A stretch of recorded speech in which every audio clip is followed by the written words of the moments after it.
Welcome back to Small Caps, ladies and gentlemen, and sit up and take some notice because I'm bringing you something which is a little bit different. Now, you guys will know that in the past I have interviewed the CEO of Zenith Minerals. His name is Mick Clifford, and you can see him on screen right now.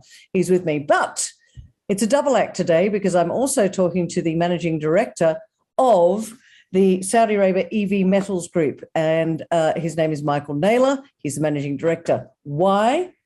Because Zenith, ASX code ZNC, is teamed up with EV Metals Group to do a lithium deal. And I want to unpack it for you guys because there's a lot of value. And some of you have got really smart because I noticed this morning the Zenith Minerals share price has had a very nice uptake. Thank you very much. So I think when I last looked, it was trading at about 37 cents.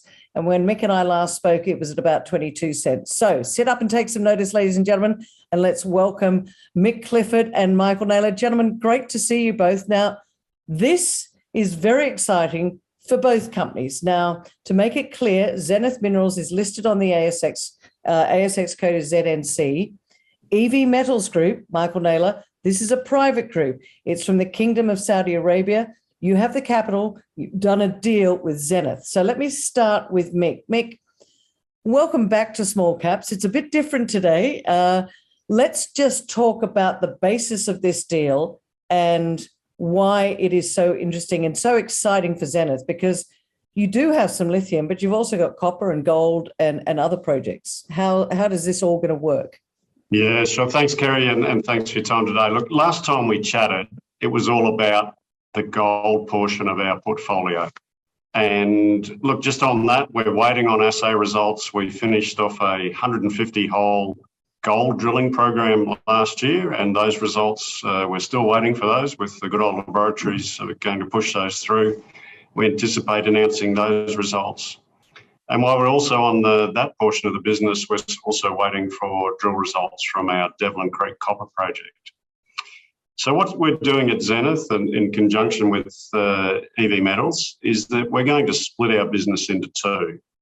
So the existing assets that some of your listeners are aware of that sit within Zenith, being the copper and gold assets, we're looking at demerging those into a new company that, assuming we get all the right approvals from our mates at ASX and ASIC, we'll set up a new company. We'll make sure that's really well resourced in terms of dollars to back it and drive that forward, and a new team that's going to take that forward with the right skill base to push those assets towards development. What we're then going to do with the existing Zenith Minerals is retain that as a listed entity, but really push the other side of our business, which is the lithium side. And we're going to do that with two projects initially that sit within Zenith. So both of those are in Western Australia. One's called Waratah Well, and the other's called Split Rocks. And bearing in mind that Split Rocks has also got some gold.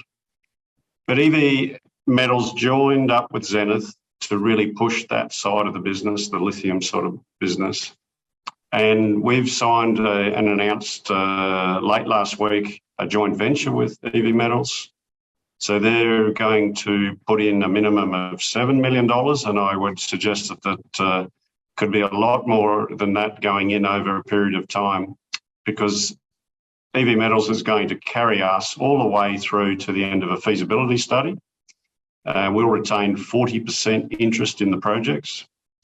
And then assuming that we're successful and we get to the stage of mine development and production, and then in addition, they will support and help us with the finance at that point in time, and we would then have to repay the debt or the capital out of future production profits. So that's how that joint venture is going to work. In addition, EV Metals just put some money into us. They put in $6 million at a premium placement, so that was a 20% premium above the 10-day VWAP. And look, we can do whatever we want with that money, but we want to do two probably things with it. So the main key thing is to use those funds to generate additional opportunities in the lithium sector. that we can then join with EV Metals to drive forward. The other one that we could use it for is a potential acquisition or partway in an acquisition if we jointly discover a project on the lithium front that we'd like to acquire, potentially a more advanced type asset. Mm-hmm. Or even indeed, EV Metals are more than comfortable if we want to push some of that cash across to the demerger that would then essentially have half the cap raise done for that spin out. So a lot of flexibility there. Yeah, that's what I was going to ask. The 6 million that's coming in, is that going to be ring fenced around lithium projects? Not necessarily. That is into the company to look at the best opportunities, whether that is in the lithium space or your other projects. Is that correct? Exactly right. Exactly right. Wherever we push, it will be in the best interest of shareholders. Yeah, and I guess before I come to you, Mick, because there's a lot I want to unpack with you as well, is in the best interest of shareholders. I'm sure it's a little bit early days now, but if you're a Zenith shareholder now, this new co, there's going to be split out. I'm assuming that current shareholders will have some exposure to the new co company. Yeah, exactly, Kerry, because look, existing shareholders own that company. They own those assets. Exactly. We don't want to make them pay twice for it or anything like that. So, yeah, look, I guess there's a well-trodden business model of an in-specie distribution of those shares back to shareholders. Okay. So, I'm a shareholder of Zenith and a very happy one, and as are all of the other directors. And look, we don't turn up to get the salary each day or each week. This is about driving the value of our share base. Yeah. And in that way, we're totally aligned with other shareholders, be it existing ones that have been around for some time or new investors that are going to jump on and enjoy this ride going forward. So that's what I mean about in the best interest of shareholders. Mick, I'll come back to you in a moment. Mick and Michael, it's great. I love it. I'm going to go across to Michael because I want to make sure that our audience understands who are EV Metals and why you've looked at partnering with Zenith, because I understand that this is the first deal per se that you've done within Australia. So first of all, who's EV Metals Group and why Zenith? EV Metals Group is building a global battery chemicals and technology business. We are focused on the delivery of the world's first integrated battery chemicals complex at the Yanbu Industrial City in the Kingdom of Saudi Arabia. The battery chemicals complex comprises a lithium chemicals plant, a nickel chemicals plant, and a cathode active materials plant. The cathode active materials plant really represents our business model and strategy, and that means combining lithium hydroxide monohydrate with nickel, cobalt, manganese sulfate to produce high energy density cathode active materials for high density lithium-ion batteries. So to get there, we are looking to fast track the development of that complex for speed to market. Our strategic objective is to capture a growing share of battery chemicals business as we see structural deficits emerge in the supply and the back end of this decade.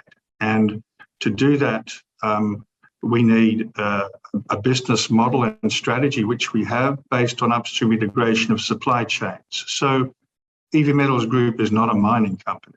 Right. It's a battery chemicals and technology company. But clearly, the future is about upstream integration of supply chains to ensure you have a stable, long-term, transparent supply of critical raw materials to produce these high purity chemicals and cathode active materials.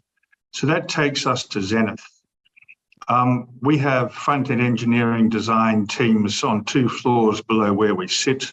The first 2 trains of the lithium chemicals plant is designed for 4 trains of lithium hydroxide monohydrate that require spodumene concentrate as the feedstock. The preferred chemical for high energy density cathode active materials is lithium hydroxide monohydrate. The preferred feedstock for lithium hydroxide monohydrate is spodumene concentrate containing 6% lithium oxide. Right. And as you probably know, Western Australia is the largest producer of spodumene concentrate to global markets. And then looking at upstream integration of supply chains, we're looking for countries that have that are politically stable with low sovereign risk and transparent supply chains. They are important because the battery chemicals complex is being developed as a midstream and downstream hub based in a strategic location in Yanbu Industrial City, which sits on the west side of the Kingdom of Saudi Arabia, with direct access to ports from Western Australia and out through Yanbu to Europe and to North America. Sorry, Michael, let me just stop you for a moment there, because the Kingdom of Saudi Arabia, everybody knows, has been the oil and gas business for a very long time. And I'm sure this hasn't just happened overnight. Are they doing a transition into more renewable energies and away from fossil fuels? Is this because this is a big move from the Kingdom of Saudi Arabia? And it's an astute observation, because when we first we began our journey in and to the kingdom, looking at putting a nickel chemicals plant in the kingdom, but that led us to Vision 2030. It's a national strategic plan for the transition of the economy of the Kingdom of Saudi Arabia from being a global leader in energy based on fossil fuels to being a global leader in energy based on renewables. And with that renewable mix comes demand for critical raw materials containing lithium, nickel, cobalt, platinum group metals, and rare earth elements. Yeah. They're all fundamental to the various technologies required for clean energy, if you put it that way. So with that, you will see, or you will anticipate, the deployment of capital that has been accumulated over the last 50 or 60 years from what otherwise would be fossil fuel-based energy generation to into renewables. And in that context, that's a very significant transition. So we've landed, if you like, right in the middle of that transition, and the battery chemicals complex is seen in the kingdom amongst lead agencies as a project of national strategic importance. Oh, that's interesting, because one of the challenges that we've got, and I think both of you will agree with me here, is that these things don't happen overnight, but we have a massive supply-demand gap, if you like, because of the length of time it takes to put these projects together. And I guess the question for you, Michael, is clearly the Kingdom of Saudi Arabia has got a decent lot of capital behind it. Will that, do you see, help to potentially fast track, and this is to either of you, some of these projects so that this gap between supply and demand isn't so wide? Because right now, as I'm chatting to you guys, the price of lithium is skyrocketing. Now, at the end result of that is that potentially the end product gets out of reach. So are you trying to, I guess, stop that crazy price explosion that could happen with that gap getting wider? I think that's important. It's actually driven by demand-supply balance. So for us, we can see from all our market studies that the back end, the second half of this decade, has substantial supply deficits for lithium hydroxide monohydrate, and that translates into demand for spodumene. So we launched with this agreement with Zenith what we call the Australian Lithium Alliance, which is a strategic initiative to partner with Australian companies to accelerate exploration for development, production, mining, and processing of lithium minerals. And this is about bringing to market supply that to satisfy or to start to reduce these structural deficits we see emerging. And of course, demand and supply affects price. So if you have supply falling short of demand, you'll have a price escalation. And you raise an important point, because the electric vehicle manufacturer has a price exposure. 40% of the cost of an electric vehicle is in the battery pack. 50% of the cost of a battery is in the materials, the critical raw materials, the chemicals that go into the battery pack. So looking at OEM's positions, there is clearly a need for them to manage their price exposure because ultimately it affects their margins and how they sell their vehicles.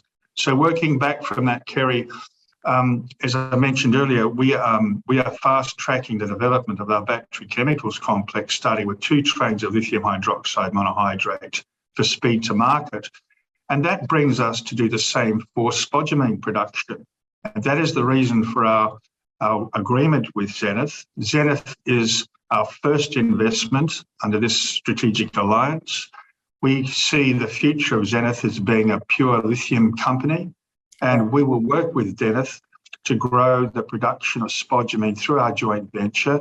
Firstly, to satisfy the first 2 trains of the lithium chemicals plant, which requires 330,000 tonnes of spodumene concentrate per annum, and then ultimately 660,000, which are required for trains 3 and 4.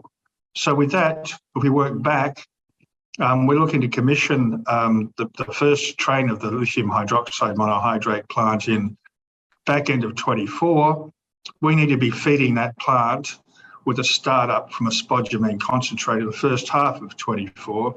So Mick and Zenith and we have some drilling to do this year. We know what our target is, and that's what's driving this business.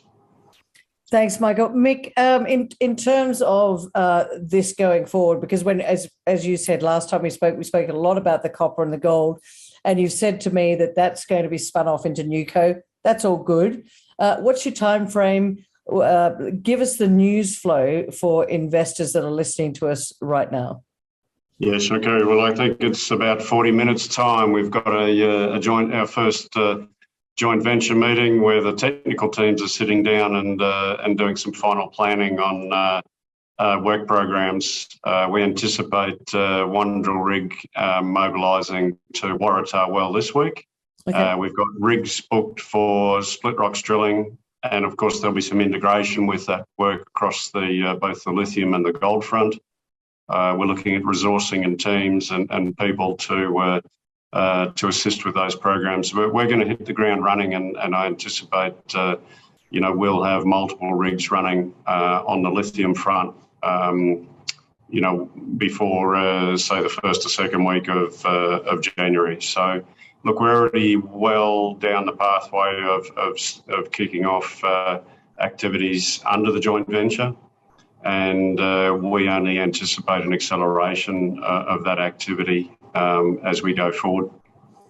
You also mentioned before that the investment from EV Metals Group was 7 million into the lithium side of things, which enables you to fast track it. So you're talking about putting rigs on the ground. Is there difficulty in finding people and rigs at the moment over there in WA? Because the market's getting pretty intense at the moment, Mick. There's a lot of demand, not just for lithium. Fortunately, we booked some rigs late last year, so I call that a bit of foresight, a bit of luck, but we've got rigs ready to go. We're looking jointly with EVM how we can potentially fast track some of the assays, potentially using a modular processing facility for the sample prep. And, look, in terms of staffing, I think we've got an exciting pathway forward for Zenith and our activities. And I'm confident we can attract the personnel that we require to carry out those activities. Well, I tell you, this is a very exciting development that I see for Zenith, because I'm very pleased. I'm a gold nerd, Mick, so I'm very pleased that the gold and copper is still going to be there, because split rocks, even though it's got lithium, it's also got the gold out there as well. So how's that going to work?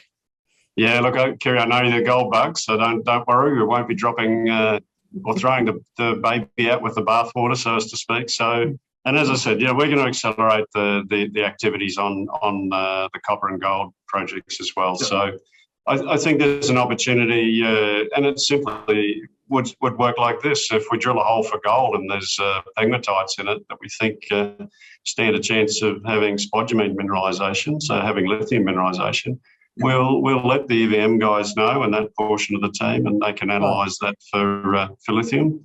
And Kerry, I would just add that we've assessed the gold and base metal assets of Zenith, and we like them. So as a shareholder of Zenith, we were looking forward to an in-specie distribution, and we'll be participating in the demerger and the listing of that company. We've got a very, very positive view on the future of the demerged entity. Yeah, and I think that's important for people to know as well, is that EVM are now a shareholder of Zenith. What percentage of Zenith does EVM now own, Mick? Well, we subscribed for 20 million shares at 30 cents. We're not done yet. Okay. All right. Now, you mentioned, Michael, just before this sort of Saudi-Australia alliance, and this is just getting started. There's a lot of capital over in Saudi Arabia. And to be honest, I've never actually looked at them as investing that much in Australia. Have they done much investing in the past? I mean, they've been very much oil and gas focused. They have. And of course, this is the first investment by Saudi company in Western Australia. I see a very strong relationship emerging now. I mean, we are members of the Australian Saudi Business Council, but I see with this new energy and clean energy future that Western Australia has these critical raw materials. I mean, the Saudi supply chain is there for development. We have an agreement with the National Industrial Development Centre to develop the Saudi supply chain, but their minerals and metals sector is way behind us. And the great advantage Western Australia offers, of course, is world-class leading technical capabilities, technology and know-how. And we'll be taking that to the kingdom to accelerate the development of the battery chemicals complex as well as the Saudi supply chain. But again, the great advantage from that is, if you like, a backward linkage in the upstream integration of the supply chain, and therefore, for fast-tracking development and speed to market, we'll be investing in spodumene projects in Western Australia through and with Zenith and our Australian Lithium Alliance to accelerate exploration, development, mining and production of lithium as one of the metals. There are, of course, others. And again, Western Australia will place with the other metals, but we'll talk about those some other time. Yeah, absolutely. And I was just about to say, we are running out of time. And by the way, Michael, just to let you know, I'm on the east coast of Australia. Australia does have an east coast as well as a west coast. Just thought I'd pop that in there. You know, we do have minerals over here. Excuse me, we're still a shareholder of Zenith. They've got great copper projects in Queensland. Exactly. Thank you very much. We were well aware of that. Eh? And indeed, gold in Quora, New South Wales. That's right. That's exactly right. Well, listen, we're running out of time. Mick, last word to you as the CEO of Zenith Minerals. First of all, congratulations on this new deal for Zenith and, more importantly, Zenith shareholders. But what would you say to my audience? They all know I end up like this, which is what are the 3 reasons investors should be sitting up? And goodness me, if you're not sitting up by now, ladies and gentlemen, you should be. What are the 3 reasons that they need to be taking notice of you right now? Well, Kerry, look, I think we've positioned ourselves pretty uniquely in that we've got lithium exposure. So that'll be a number 1. Number 2 is the copper gold assets. Don't forget the value that's actually in that portion of the portfolio. And, you know, when it's not like you get one or the other, you're actually getting both. And then finally, the access to capital. I think that's a unique position. Every explorer is always capital constrained. You're always looking at your programs and going, oh, should I drill 1 hole, 2 holes, 10, 100? We always wish we had more money to do more. And we're not saying we've got unlimited funds or anything crazy like that, but certainly I feel a lot more comfortable sitting alongside Michael here, knowing that, you know, for the right business plan, if I ask, then there'd be certainly a consideration that they will give us a favourable hearing in regards to how we want to invest that money, both on behalf of the lithium joint venture and also with having them as our joint shareholders. Well, it's been a fascinating chat with both of you gentlemen today. All the best with it. I'm sure we'll be speaking to you again in the very near future. Lots going on, lots of drill rigs getting out there. So, ladies and gentlemen, there you have it. Zenith Minerals are not changing, but they've got access to capital. They're looking at spinning off the other assets, but they're going to have Zenith Minerals will become lithium. And that share price, I can tell you, it's had a nice little run today, but it's only just getting started. So, gentlemen, thanks for joining me on Small Caps. Wish you all the best, and we'll see you in the near future. Thanks, Kerry. Thanks, Kerry. Thanks for your time.